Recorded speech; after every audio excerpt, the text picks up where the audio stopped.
Hi there, I'm here in Canberra with Julie Manley of Garden of Earthly Delights. She's a wonderful repaint artist and sewer who customises dolls. Her speciality is Integrity Toys dolls, and she's welcomed me into her studio today to show me what she does. Hi, Julie. Hi. Okay, so I think we were going to start, Julie, by having a look at what you do and some of the equipment that you use. So, would you like to tell us all Okay. about it? Repainting. I got interested in repainting because I accidentally ran across fashion dolls and I thought, oh, gee, I can do that. Ha ha ha, not. So it took a few years and a fair bit of experimenting to learn how to paint with acrylic paints. They're very unforgiving. I have trained as an artist and I have used oil paints quite a bit. Not as easy as you might think. So, the mess.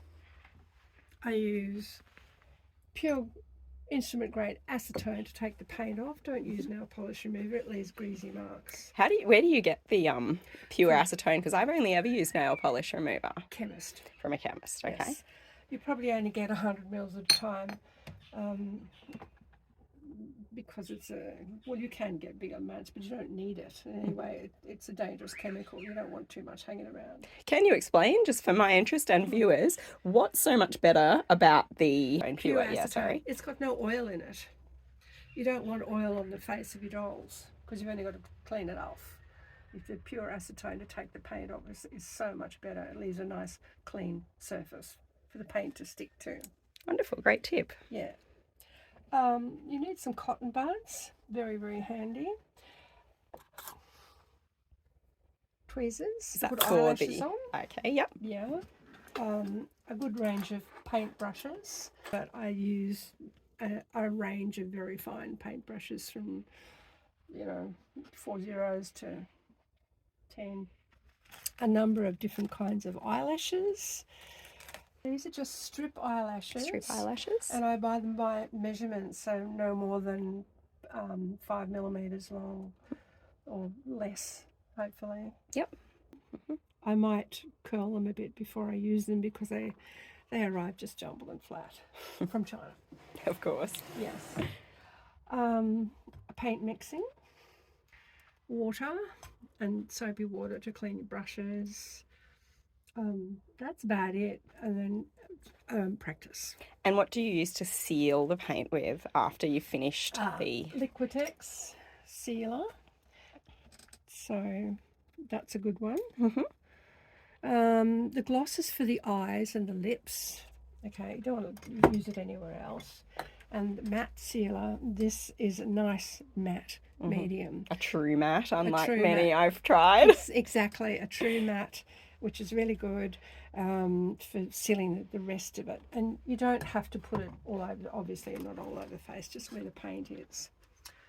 Right. Can we have a look at a couple of your dolls that you've done recently, maybe, or some of your favourites? This is a recent. I did see this Agnes on your Facebook. I might like to get out of the light so you can. Is that okay? Yeah, it's not bad. This phone has pretty good. Yeah, Agnes is a very distinctive character. And she's got beautiful hair. Did you restyle her hair? Oh no, not really. I just plaited it. Just plaited it? Yep. And put it around a ponytail. And did you make the clothing as well? Yes. I did design that. That was for Dolls Magazine, one-of-a-kind fashion competition. Ah, yes. And how did you go in that competition? Oh, I'm in the finals. In the finals with this outfit and this doll? Wonderful. That's fantastic. I don't know who's going to win it. It depends on the popular vote. Of course. But it's called an industry choice. Yep. And you did all the customization for her face. That's 100% yours. And did you make the jewellery as well? I did, yes. Wow. Yes. I like making jewellery as well. It's very beautiful. And I like to use gold-plated or, some other metal that's not going to leave green ears. Yes. And semi-precious stones, like freshwater pearls, are really cheap these days. Really cheap. So there's no reason why you would use anything else. So you never use like the plastic. You would always recommend going for the real thing? Yeah. Absolutely. Fantastic. Because you only use a tiny little bits of it. So these are freshwater pearls on gold-plated findings. And the findings, are they made for humans? Are they ones you buy? I suspect they were made Yeah. for humans, but it's very hard to get very tiny ones. Yes, I know they're impressive because they look like they were made for her. Yeah, but I'm guessing they were probably made for a human. yeah, you've got to find something that's right for the scale. Yes. Scale is everything. It's hard with fabric as well. Do you have a special place that you source fabric from to get India. the scale from India? Do you Mhm. order online? Yes, Yes. a lot, Yep. a lot.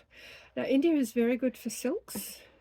I get some from China, but mostly from India. Can we have a look at some of the fabrics if you've got them near at hand? Yeah.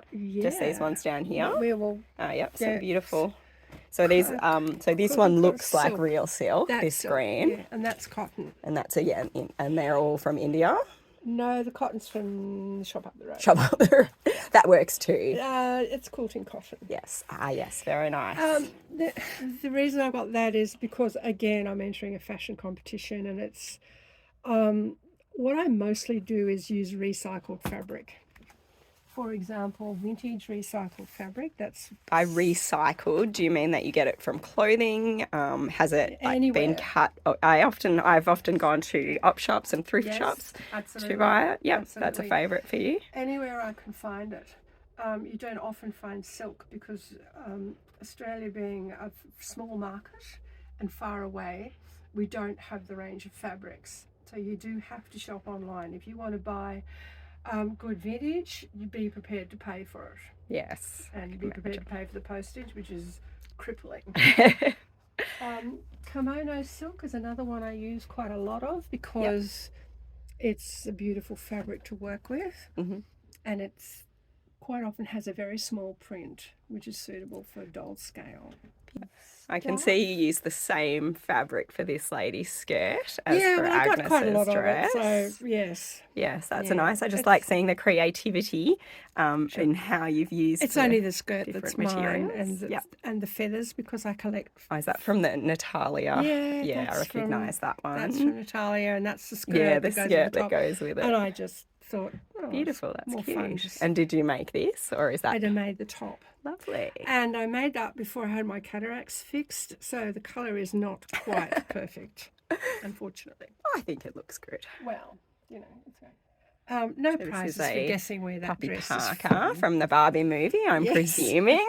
But it really suits. Absolutely. Poppy is the perfect host for that dress, I Yes. think. Just that vintage style. Do you make the patterns for your Yes. clothing as well? I do, yeah. That's So that's what I'm working on at the moment. And so you buy this this paper and create. It's architecture tracing paper. Oh, nice. Yeah, it's what architects use Yep.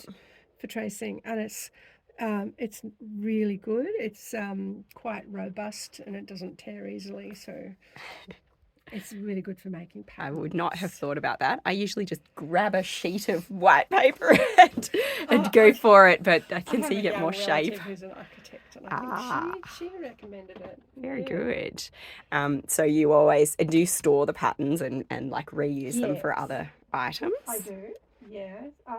If I'm really, really organised, I'll get a picture and put it on the front. Ooh, so it looks like a shop bought pattern then. Yeah. So, for example, Yes, that's one I have seen. that is a beautiful Made. dress, and that's the inspiration for Agnes's dress over there. Yes. I can see that. It is not the same, but it's a beautiful inspiration. The top is very similar and that ruffle. Lovely. So it's I do make a sort of a pattern, but a lot of it is hand sewn. And that one would be with draping, I presume, to Yeah. get the shape that you want. Exactly. Yeah. I'm just going to pan around your shelves to look at all these beautiful dolls. I'm presuming you've made a lot of this clothing, but not all of it. Not all of it, no. Like I can see quite a Poppy mix. Parker's Silver Soiree. Yes, I Yeah. think that's right. Yeah. And that's the Agnes dress from the same convention, isn't Yes, it? but I've remade the skirt because I didn't like the net yes. skirt. It's remade in silk. Yep. And Next to it is. I love the the gingham one. Did you make that? Yeah. Yes, I did. That's And that beautiful. inspired by Cardi B, would you believe? Nice. Although she wouldn't wear it like that, of course. somewhat shorter. And we've got some, is this your Poppy Parker shelf? More, a few others, but mostly Poppy. Kind of, yeah, they're not really organised, but Yeah. they're sort of organised into maybe time periods. Yeah, and that's why there's a lot of Poppy here, because it's Yeah. the vintage time Or period. what I'm working on at the time, at the moment. There's a mixture of dolls that are quite new and they're stuck on shelves. So those are their Barbie Adams family. Very nice. I'm a big fan of Adam's family. They were very funny. And Wednesday is over there on the doll shelf. I would love to see Wednesday, because I was just going to ask, what did you think of the Wednesday series? Oh yes, I loved it. Loved it. Right, so yeah. That's Wednesday. Oh, fantastic. And did you make any of that outfit? Yes, I made the outfit. Wow. It's black velveteen. I didn't want to ask because it looks shop bought. That's incredible. With bits and pieces from an Indian scarf. Yes. Hand embroidered on, and it's very much inspired by 19th century, 18th century embroidery on coats. Wonderful. All right. Do you have any other favourites on your shelves that that you'd like to show? Well, this is more or less fabulous ladies down here. Modern shelf. I mean, the two. This one is a copy of a vintage dress which I made for the exhibition at Albury Wodonga Museum. Nice. And so that's the spotted dress you're talking about? The spotted dress is a copy of a dress they have. So they allowed me to look at their collection and copy some of their clothing. Mm-hmm. Wealthy country women would either go to Melbourne or Paris to buy their seasonal clothes. And that is from mid-late 50s. Mm-hmm. And that's a dress they had in the Albury Wodonga Museum, which I copied for them. Oh, beautiful. And the accessories, I'm guessing, so you accessorize them, these ones, with original items? Are these original integrity shoes? And that you choose them to match the outfit. Yeah, I can see the styling here. That's quite detailed here with the ruching and the curved seams. Yeah. Again, I use silk. I mostly use natural fibres because I like working with them. I don't like working with synthetics. They're difficult. They slip. And is that because of when you're sewing them on the machine, they're just harder to handle? They're harder to handle, and also I get a lot of static electricity, so I have to light up like a Christmas tree. Fair enough. And the wedding dress, is that your design as well? Yes, that was last year's entry for the wedding competition. The fit is just so beautiful. And it's called Waterfall. Mm-hmm. Because it has, it's got rock crystal sewn on the edge end of this. Wow, so it just keeps going. Yeah, stuff. I can see why you call it waterfall when it is pulled out like that. Well, the story is the last time I got to America was before COVID, and I was in Washington, D.C., Baltimore, where the convention was.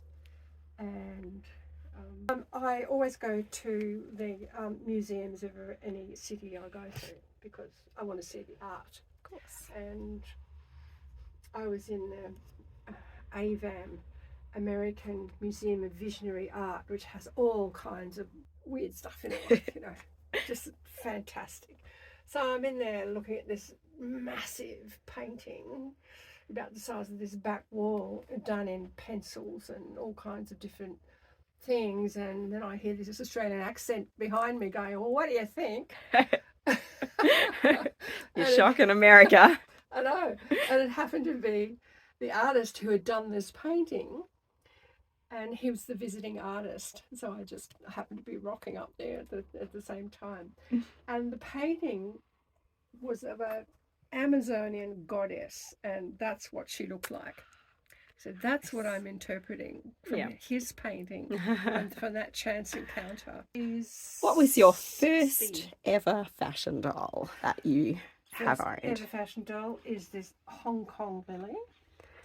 She's her limbs are on elastic, and at some point in my childhood, I cut the heels off so she could wear shoes. Is that her original dress? No. Or have you no, refashioned her? I made that silk dress for her from the And did you repaint her as 60s. well? Yes. Because I can see her face looks pretty expressive. Yeah, she had to be repainted, and she's wearing a wig. She still looks pretty good condition for a 60. So did you have her when she was new? Yeah. Yes. Yeah. So when you were, how old were you when you got her? 9. Yes. And she was new when you got her in the 60s. Yes. Wow. And you still got her. That's pretty much how I learnt to sew, by making clothes for dolls. And so did you make clothes for her when you were young? I did. And I think my mother must have bought me patterns for dolls' clothes. So that's how I started. A lot of my viewers are very interested in 16-inch dolls, like I am. So I can see over here we've got some Jean. Tonna, that's a Jamie show? That's a Jamie show. Yeah. Yes. And I can see over there that's some Integrity ladies. Yes. Most of these on the shelves are Integrity. Toys, an Integrity Jean hidden in. So obviously your specialty is the 12-inch. So is there something in particular you choose when you're looking for like a 16-inch doll? Oh, is that a Glamour Oz? Yes, that's a Glamour doll. Yeah. It just quite by accident, I started the whole thing with a Jean. I ran across Jean on the internet. Yes. Wow, yes.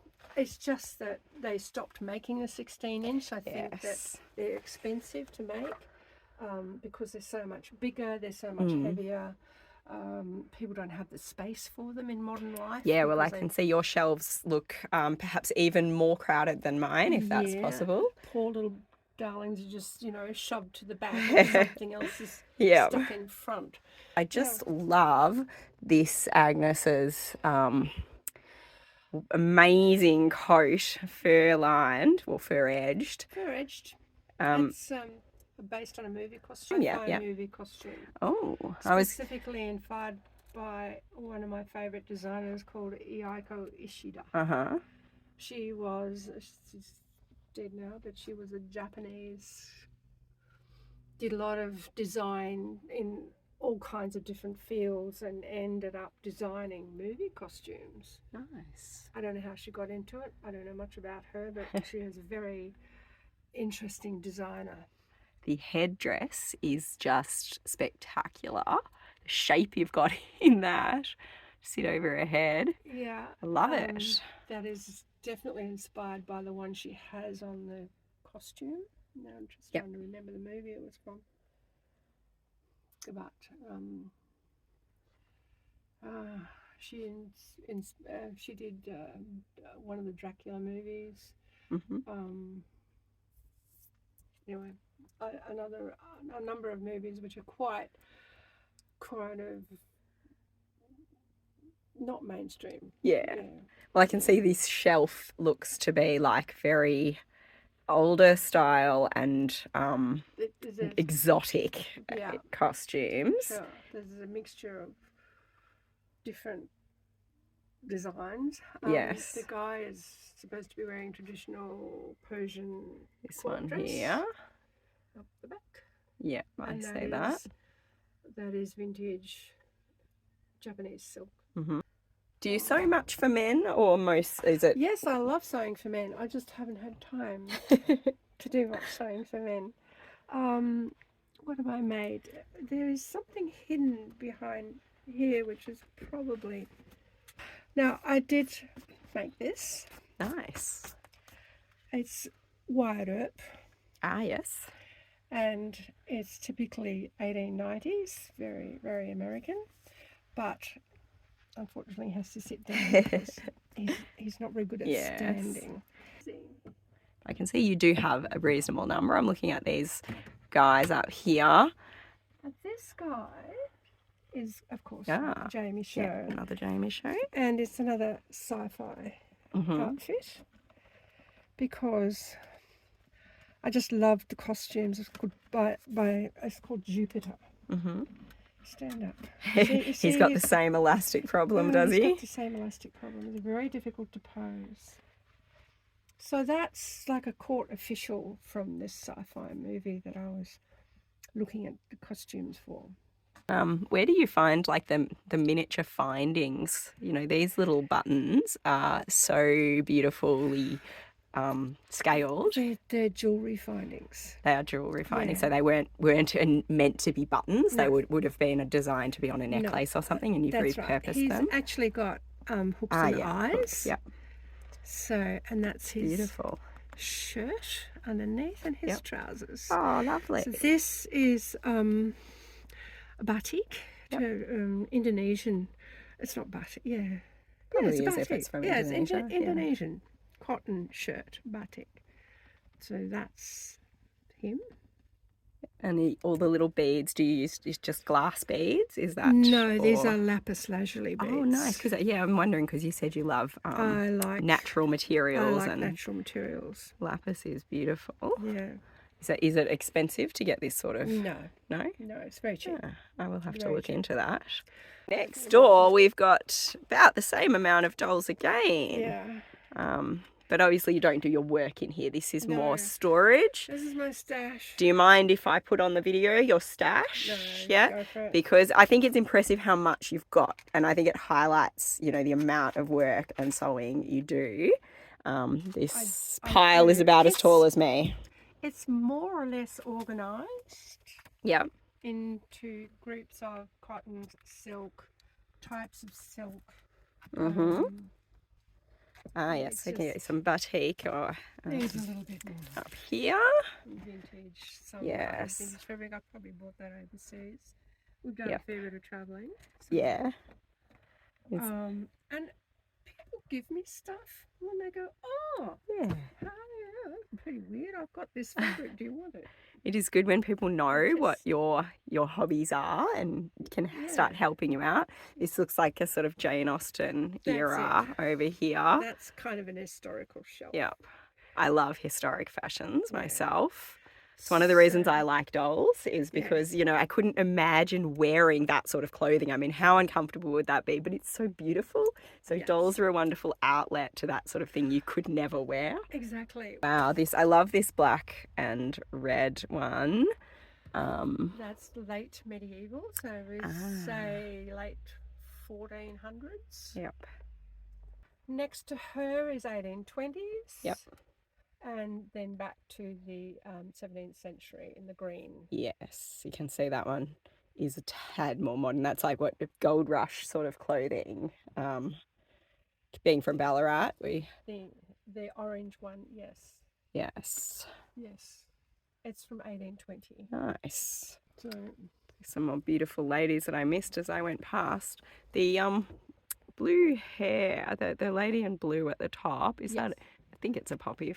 Is that her original hair? No, I've rerouted it. Yeah, I was thinking that didn't look like, because there aren't that many that come with the fantasy colours, and I missed that. It is a fantasy colour, and it's with a touch of black underneath just to give it a bit of a pop. Yeah. I love that. Was there an inspiration for her? Yeah, the colour and a kind of sort of bad fairy vibe. Yeah, I can see that. Yeah. Yep. It's actually two-piece outfit, and the sleeves are separate. They're like long gloves, so you can take them off if you want. Fantastic. With little hanging strips of silver thread. Just to So did you add the silver on? Because I thought you assumed that Yes. was part of the fabric. No, lovely. it's hand embroidered. Yep. To give it that kind of star trail feel. And crystals sewn on the bottom, it gives it weight. Yep. Makes it hang properly. But I also like historical costumes because I like researching the history, and I like movie costumes. So over that, the top shelf is kind of ethnic. Yep. Underneath is definitely movie costumes. They are Oh yeah. all So movie costumes. I love that purple one. That's from June. Okay. So From the new June movie? June movie, the very beginning of June, they have a princess, the daughter of the emperor, the disgusting emperor, is introducing the story, blah blah blah, and what she's actually wearing a typically 18th century dress, but the fabric is modern, so that's gives it this kind of discordant feel that doesn't look right. Yeah. You know what I mean? Yes, I do. And it's fantastic in a dress. And what about the blue? The bright blue. Yes, that's also from June. That's the Mother Superior from Nice. Bene Gesserit. Another one where you've got these really amazing findings that really make that outfit Probably pop. beaded. Yep. Yes, hand beaded. Nice. Because I like beading as well. I can see a few others. Like I have the Tonner Jack Sparrow There's in more my 16 collection. inch Yeah, I down can there, see I them. forgot. And I can see you've got Memoirs of a Geisha. She's Yes. original. And I have a Jack Sparrow. I haven't done anything to her. She's quite original. Yeah. Well, it's a pretty impressive outfit. She's very distinctive, isn't she? Yeah, she is. Lovely. That's right. Next to her is an IT doll. That dress she's wearing with a leather top. Yep. Unfortunately, you can't see her face. No, she's a bit in the shadow. Yeah. That's from Jean-Paul Gaultier, I think. So I'm also interested in haute couture. Very interested in haute couture, and do a lot of kind of ripping off. I think that's what it's for, isn't it? That's the idea of haute couture, you know? Yeah. Nobody can actually wear it, but everybody's meant to copy it. Exactly. If you want to buy, if you've been inspired by this video of Julie's wonderful workshop, how would you be able to get hold of one of your creations? Well, you can always go on Integrity Toys in Australia and find Lou Matheron, because he does sell stuff for me, or just contact me. And how would we get in contact with you, Julie? My blog is called Garden of Earthly Delights on WordPress. And I might put a link to that in my in the information about this video. And I also have a Facebook page called the same, Garden of Earthly Delights. I am very sloppy at updating it, I'm afraid.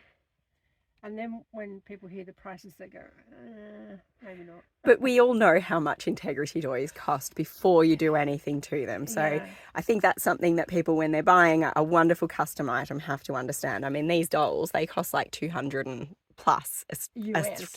Before you even touch them. Exactly.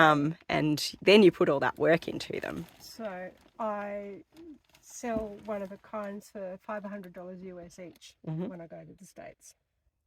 That's about $700 here. Yeah. You know, something like that. Yeah. I have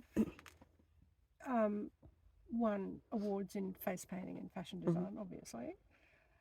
But a lot of people want their dolls in RFB. I'm not one of those. Me neither. No, unfortunately. I don't care. And to me, they're plastic dolls that are vehicles for doing something else. You know, for expressing something else, or designing a fashion, or exploring history, or, you know, or any of that kind of stuff. I wasn't so much collecting them because I want a whole lot of dolls. Oh, I do, you know, love them. It's just that, you know, I haven't got around to selling them. Yeah, that's it. Fair enough. That's all right. it. Well, thank you very much, Julie, for your time. I'm inspired by your wonderful collection. It makes me think I could actually fit more into my space.